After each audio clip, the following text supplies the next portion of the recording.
Hi, I'm Lisa Marie Latino, and welcome to another episode of Hip New Jersey. Today we're at the magnificent Park Savoy Estate in Florham Park. We're here in support of the 15th anniversary of Manettes Angels. We'll learn more about Manettes Angels later on in this episode.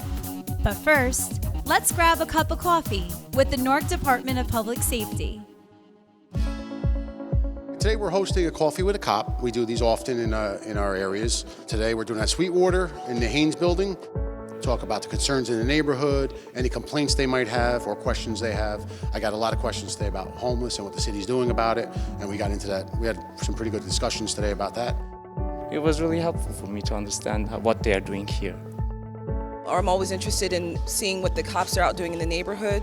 This is one of the neighborhoods that's in the Central Ward. It's one of those thriving neighborhoods that we're very proud to have, and we want to make sure that we can keep it thriving and going the direction it needs to go in.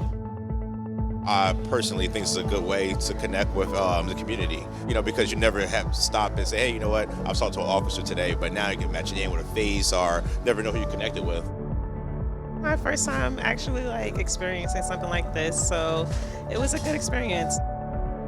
I think it's a great thing for the community. I think it's great what they're doing here today, and I was honored to be the host of it here in downtown Newark.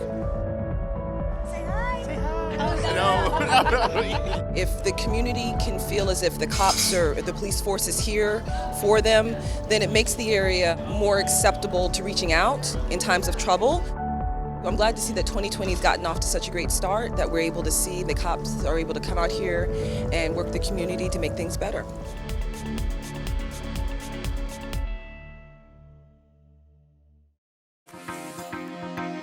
The Park Savoy's lavishly manicured grounds provide the ideal backdrop for any outdoor occasion. But first, let's meet New Jersey's original bottle refill shop.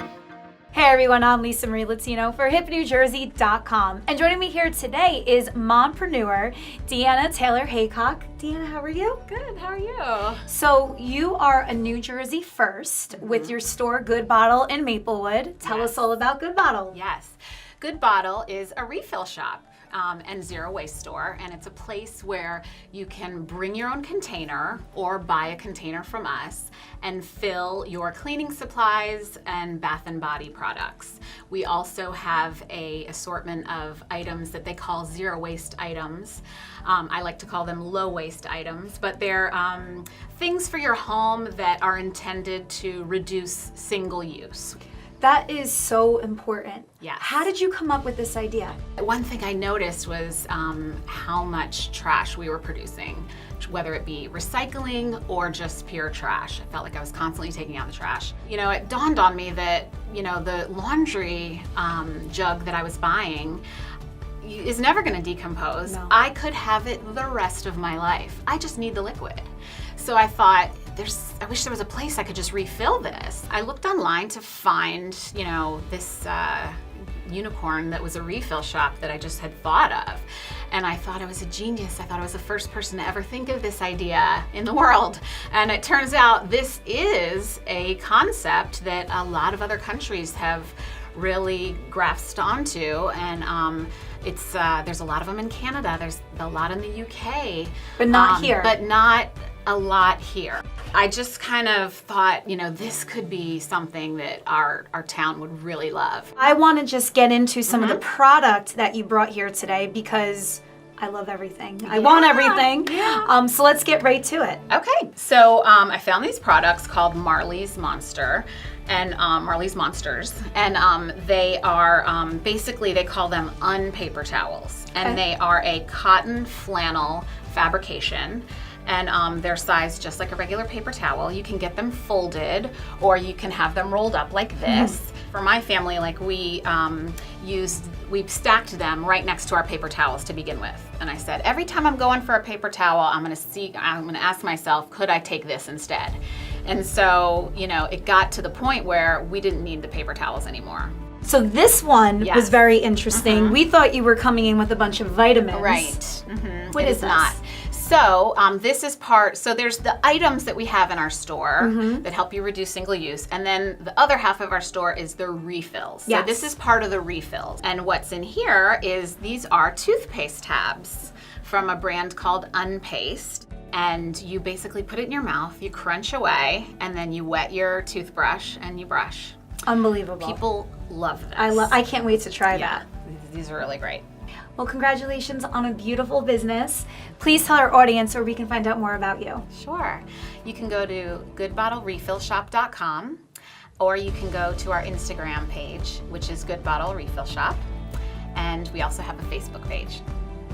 All right. Well, thank you so much. This was wonderful. I can't wait to come to the shop for myself. Yes. Because this is right up my alley, and I know so many people watching right now. So thank you so much. Yes, thank you for having me. Yes, and for everything Garden State, visit us at hipnewjersey.com. When you enter the doors of the Park Savoy Estate, you aren't just arriving to your event. You're actually taking a trip back in time. The Park Savoy Estate, like any historic site, has had many lives and has even more stories to tell from its past. The Park Savoy has been reinvented many times over the years, but none more interesting than the direction Samuel Shimmy Bloom and Jacob Weinberg of Newark took it in October of 1922. The 18th Amendment to the Constitution prohibiting the sale of alcoholic beverages across the United States was ratified in 1919. They opened the house as a speakeasy. The new owners took the name Canary Cottage. The Canary Cottage became associated with a string of nightclubs and speakeasies owned by the New Jersey Crime Syndicate.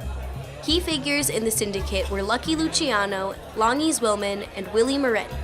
Zwillman was often referred to as the Al Capone of New Jersey. He was also a founding member of the National Crime Syndicate, and his name was often romantically linked with actress Jean Harlow. For the next 2 decades, the nightclub continued to attract clientele from all over New Jersey to its doors for dancing and celebrating. In 1982, Alan Weinstein, a businessman and entrepreneur who had grown up in the area, purchased the property and renamed it the Park Savoy. Originally opened as a restaurant and dance concept, Mr. Weinstein saw its potential for private celebrations, and the home underwent yet another renovation. This time designed to restore the elegance and grandeur that had once been this 19th century landmark. Period antiques moved in, and the landscape and gardens were restored. In 2011, longtime business partners Barry Murillo, Joe Murillo, and Vito Cucci envisioned a new and reborn Park Savoy. The newly recreated Park Savoy Estate, with its cozy fireplaces, exquisite and private bridal suite, ballroom boasting details only seen in the grand mansions of Newport, and a view unparalleled in the area, enhanced by its great floor-to-ceiling windows, promises to be the frame that holds many fantastic celebrations. Gorgeous makeup is key for any special occasion, something that Magdas Designs knows how to do best. Hello everybody, I'm Alex Lee with HIP New Jersey, and I am joined today by Miss Magda Designs, licensed esthetician and a good friend of mine. How are you, Magda? I'm great. Thanks for having me, Alex. Thank you for being here and for the glam. She did our makeup this morning and I am loving it. I have to figure out where I'm going after this. Thank you. That's where we're going to start. Not only are you a skincare connoisseur, expert, mastermind, but you are also just a wizard when it comes to makeup. Tell me about your journey in those two worlds and what turned you on to them initially, and now kind of a little bit about what you're doing. So I always knew as a child I was very artsy, loved doing lots of arts and crafts. I probably started doing my own makeup at the age of 3. So there were plenty of times my mom said she was petrified when I came out of the bathroom because she knew I got into her makeup bag. Did my friend's makeup and all of those things. And as I was going to school, as I got older for accounting and business, I took on a side job with Mary Kay and decided that really that's where my passion was. So I decided to go back to school. Right, now you also do hair and makeup for weddings and bridal parties. Yes, I do. So I have a team of 6 girls, and we travel out for weddings, bar mitzvahs, bat mitzvahs, any special events. We do it all. And what I do is I actually work with the bride and I get her skin ready. I try to tell her what I recommend for skincare, hair, everything.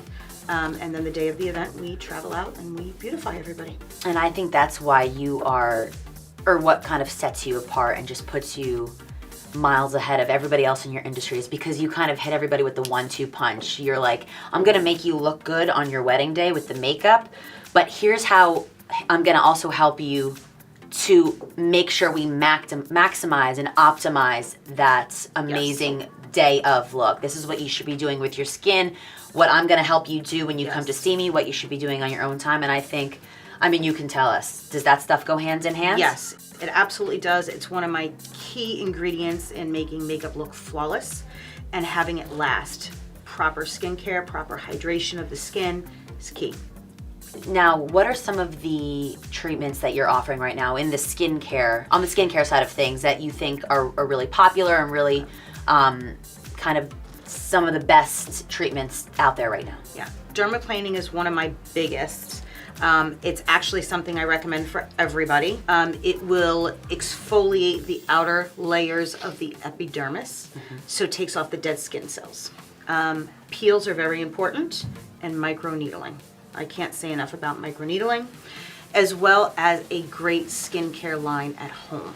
Okay, so backing up what I do in office or at your home every evening, every day is important. Well, this has been so informative and fun. Thank you so much for enlightening us into that world. Now tell everyone where we can follow you and your business on social media and online. Sure. So my website is Magdas Designs Beauty, so MAGDESIGNS beauty.net.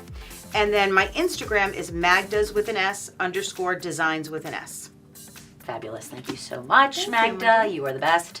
For more on Magda and everything Garden State, follow hipnewjersey.com.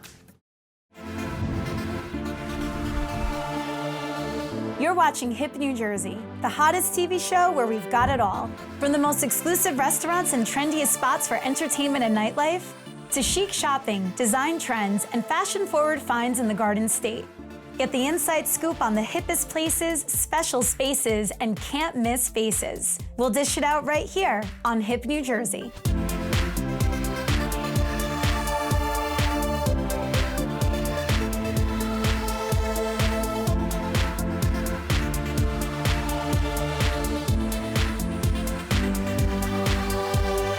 Take an exclusive sneak peek at the lush local places to live, work, and pamper yourself with our Jersey Luxe picks. We live here. Yeah. You know, we live in Montclair. We love this town. And the hotel is really a reflection of our aesthetic and how we like to live and how we like to travel. We have behavioral therapy will be coming into our center. And as your physician, it's my job to work with you, as well as our navigators, to tell you what services are offered here. One of my intentions was to bring the co-working model to the suburbs. Morristown is one of the coolest and hippest towns, but it's also got a lot of history to it. There's all sorts of nonprofit organizations. There's a whole art community here. When the lights go down, New Jersey heats up, and we'll show you the best spots to dine, shop, and socialize. This is a hidden Jersey Shore gem. I'm actually a Jersey boy. I grew up in Edison, New Jersey. My mom is from Savannah, Georgia. My father was from Gainesville, Florida. That's where the southern roots come from, and obviously the southern food. Kendra Scott has such a powerful meaning behind her. Her three pillars, family, fashion, and philanthropy, is huge. We're really grateful to have Hip New Jersey just spread the word about us. Well, I'm very grateful to be here for the 25th Annual Spring Luncheon and Auction.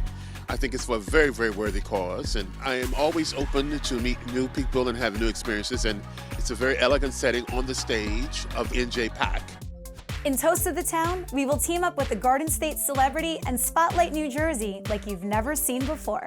When I started the Blue Line Buddies program, it was to make an impact in the community. And I think for these kids, they're coming around the rink, they're being able to see the most professional, successful athletes in the world, but also build bridges with police officers that keep us safe every day. I'm here at Porto Legero in Jersey City with former New Jersey Governor Jim McGreevey. Governor, welcome. Thank you. Thanks for having us. You're at one of the greatest restaurants in the state of New Jersey. How has New Jersey shaped you in your career? Oh, I mean, what a great question. Everything. I mean, when you think about New Jersey, you think about pride, you think about playing with energy. And for me, you know, my parents brought me up the right way, the Jersey way, and I love every second about it.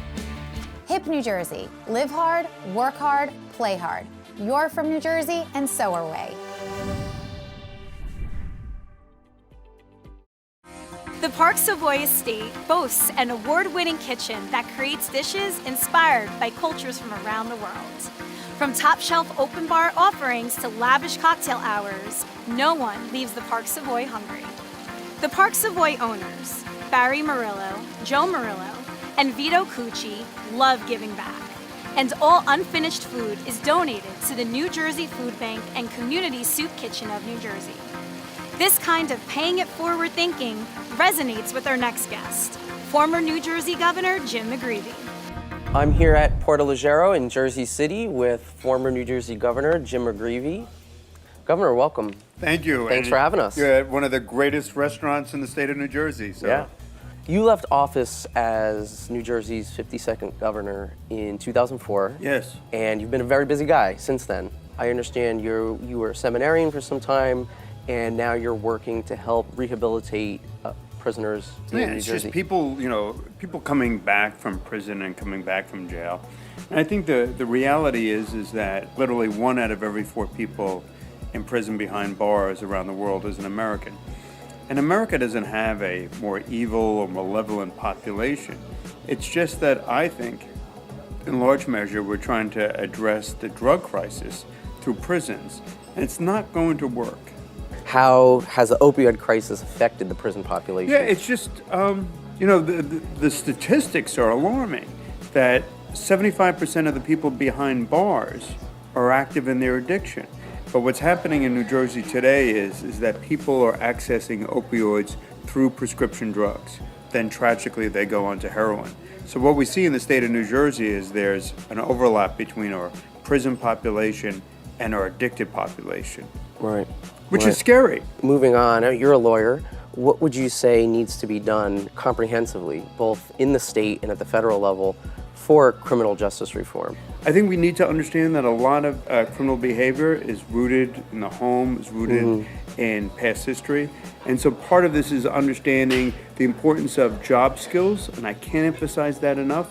People come out of prison after 20 or 30 years. They have no idea how to turn on a computer. They don't know what an email is. They have no discernible skills. And I think we have to link those skills to job creation. Right. So I believe it's sound medical health, sound mental health, but also employment. Yeah, I wanted to talk to you a little bit about that. There's been a lot of news recently about you working as the chairman of the New Jersey Reentry Corps, which is doing a lot of great work. And a report was released earlier this month making the case that tax dollars would be better spent rehabilitating prisoners than just creating what is essentially a revolving door for something like a third of prisoners who go into prison but come out and end up back there again. Exactly. I mean, the revolving door is happening all over the country. But what we see is people go out and within 3 to 5 years, over 60% come back in. So why do they come back in? Well, they come back in because they don't have secure housing, but most importantly, because they don't have the skills to compete in the marketplace. They can't get a job. You have to give somebody, particularly somebody coming out of prison. Why is somebody going to hire that guy, that gal? They need to have skills so that when you get on that floor, when you get on that factory floor, you know what you're doing. The report, my understanding is basically requesting that ultimately the next governor fund a program, and the state legislature fund a pilot program for 3 years that would happen across, 6 counties? Yes. And would take something like 3 dozen prisoners over a 3-year period within each county. So that's slightly over 200 people. Yep. At a cost of about $7 million, about $6.9 million for 3 years. What is the end goal of the project? The end goal, so you just say, so let's say if Jim goes to prison, that's $50,000 a year. This is just me. $50,000 a year. So if I have a 20-year sentence, that's $1 million. That's $1 million. So if you have 6 of us for 20 years, that's $6 million. So what I'm saying is this is ludicrous. You can either do one or two things. You can warehouse people in a prison where there's a lot of violence and a lot of drugs, or you can try to make people productive members of society. And that's what we've been doing. But it's about education. Skills. You've had a long career in politics. Again, you were mayor of Woodbridge Township, New Jersey assemblyman, senator, governor. What advice would you give young people today that want to run for elective office, especially given the political climate? I think Washington is a little zany right now, but we need good people. This is our country, right? This is a pretty unique, special place, and so just give a damn and get involved. Mm-hmm. Yeah, great message. Yeah, give a damn and get involved. Yeah, I think it's like so it. important because if you don't, I mean, somebody else will, and right. they're not always the right people. Right. I can't do an interview with you and not ask you or say something about that afternoon, almost 13 years, more than 13 years ago now, where you said what are now famous 8 words. My truth is, I am a gay American. Sure. What can you say now, 13 years later, just so funny about that? I was down talking to a bunch of college kids, and I was at some LGBT, some gay college students thing. And so, like, it's so different. Mm-hmm. So when I grew up, like, there were no gay icons. I didn't know any gay lawyers, any gay politicians. When I mean gay, I mean LGBTQ. It's, the closet is obviously not a healthy place, and whatever closet, and I think there are a lot of closets, not just in terms of sexual orientation or sexuality. I think it's really healthy. And, people thought the ceiling was going to come in and, like, nothing happened. I think America is better off. I think people need to be who they are, and I think people need to live into their truth. And that was a really painful day, but it was also a blessed day. It was like the first time, it's obviously completely open, honest, transparent. And I thought to myself, I've spent my entire 30 years of my adult life being in the closet. I give one damn speech, and now everybody knows I'm gay. Thank you. It's been great having you, and we appreciate it. Here we are at, again, Porto Leggero in Jersey City. With some great raviolis and some great meatballs and great food. This is Abraham Abbasi from Hoboken, New Jersey. On behalf of Alibaba Restaurant, I'd like to take the time to thank our first responders, from the hospital workers to the police department and fire department and ambulance workers. I'd like to say thank you very much from the bottom of our hearts. Thank you for being there for Hoboken and for the people. God bless you. God bless America. Thank you. Hey, my name is Michele Keiser, and I'm here on behalf of Visible Difference Salon in Sparta, New Jersey. And we would like to extend our most sincere gratitude to each and every essential worker out there getting up and putting their lives at risk for us every single day to keep us healthy and safe. Upon reopening, we would love to offer a 20% discount to any frontliner out there in need of a little bit of pampering. We can't wait to see you soon. In the meantime, stay and be well.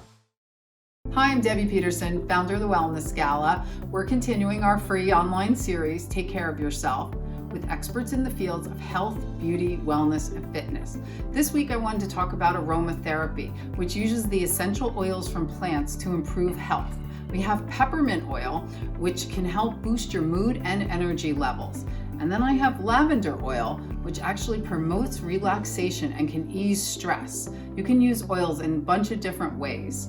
So check out wellnessgala.com for more tips and how to use these a little more in depth. And become a member for only $4.99 a month. Thanks and stay well. The Manettes Angels Celebration of Angels is about to begin. Let's throw it to Hip NJ's Maria Falzo as she speaks with the night's VIP attendees. Hello, I am here with Ken McKenna, founder of Manettes Angels, and we are so excited to be here tonight. And tell us what 15 years means to you. So 15 years is just another milestone, and we're very fortunate that we have our biggest event of our foundation's history, and happy that we have so many people coming out to support us. We've got great sponsors, great honorees who have really done so much to help breast cancer patients, and that's really what we're about. I met Minette at Seton Hall University. She was a nursing major. We have 3 children, Brian, Elizabeth, and Christopher. So in 1993, she was diagnosed with breast cancer. It changed our lives, obviously. The kids were 9, 6, and 4 at that point. Didn't really understand what cancer was. So Minette's battle lasted 10 years. During the good times, we took advantage of every opportunity to travel and see the world. and experience as much as we could. We certainly had an appreciation of living every day to its fullest, because we quickly realized we didn't know how much time we would have. She passed in 2003 after her 10-year fight. The last few years were very difficult for her. She lost her hearing and most of her eyesight due to metastasis to her brain. And this year we are celebrating her 15-year anniversary and celebrating her life. I am here with Dr. Michael and Rosemary Scapitulo, who are being honored tonight at the gala. Thank you so much for being here. Thank you. We're thrilled. Fantastic. So we want to learn a little bit about why this mission is so important for you. I knew Minette way back when we were volunteers together for another organization, and her energy and exuberance, it's so wonderful to know that her spirit lives on with this organization, as well as it reflects upon all women who have been diagnosed with breast cancer. We feel that Manettes Angels has helped our patients cope with these treatments in a much better way. They provide support, they provide emotional comfort, and also they help with the physical well-being of patients. And they make their journey through their treatment a much easier journey and prepare them for life after chemotherapy and treatment. One of the most important things for me is that Manettes Angels, there's no administrative fees that are associated with this organization. So every dollar they raise, they put back into the community. It's a privilege to sit here and be part of this organization and to be honored by Manettes Angels. Most importantly, I think that my role here is to help raise money so that they can continue their efforts in supporting our patients' needs. The overall community is being impacted by this positivity and the goodness and the kindness of this organization, making sure they take care of the people, mind, body, and soul for any woman who has been diagnosed with breast cancer. And I think that it's my honor, but most importantly, I think it's my goal and my job to make sure that we can raise money so they can continue with their support of our patients. And I thank them for all that they do for us at the Cancer Center at St. Barnabas Medical Center. Father Michael Hanley, thank you so much for being here. My pleasure, my honor. Yes, and you're being honored tonight, but tell us about your work with Manettes Angels. How did you get involved with this organization? I met Minette probably 1993.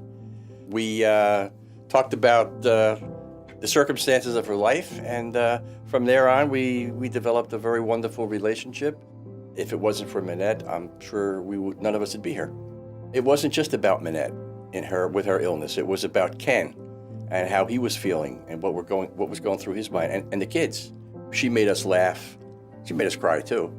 But it was always an upbeat, always speaking of others, always a generous spirit. She was just a marvelous lady. And if we could make a woman happy for a day, that's fabulous. That's Minette. We're sad in a way that so many women are unfortunately affected by this, but we just want to do everything we can and find the best qualified people and have the best equipment and the best doctors that we can bring to it to help these women out. Kenny took Minette's spirit and has kept it alive with his Manettes Angels. Things are so important to Minette, helping other people, helping people deal with a difficult situation. All these things are so important to Minette. She gave of herself a lot while she was dealing with the illness herself. And I know Kenny and the family want to keep that spirit alive. So it's my honor and pleasure to continue to support this group and be part of it. People need help, and some people can't afford to get the help that they need. So I think it's made a huge impact on a number of people's lives, people that I've been involved with as their physician.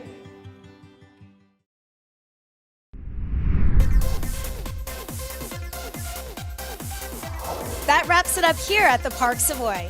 For everything Garden State, visit hipnewjersey.com. We'll see you next time.